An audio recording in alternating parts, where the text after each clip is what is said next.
In this 3-part series, I'll be going over the steps I took to turn these $3 foam swords into 3 of Rorona Zoro's katanas. This is episode 1, Wado Ichimonji.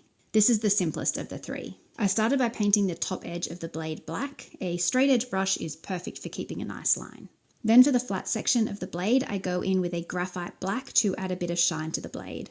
Now for the spaces, guard, ferrule and pommel. These will be all painted gold.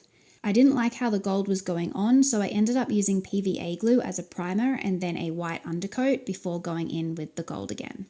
For the handle wraps, I bought a cheap pack of ribbons. The rolls look big, but they only came with 1 meter of each, so I had to choose 2 or 3 colours that kind of look similar. For this handle, I decided to wrap a spiral in one direction using pins to assist with holding the ribbons in place while the PVA glue dries, then spiral back the other direction to complete the look. Once the glue is dry, remove the pins and the easiest katana is done. Next episode will be on creating the Enma katana.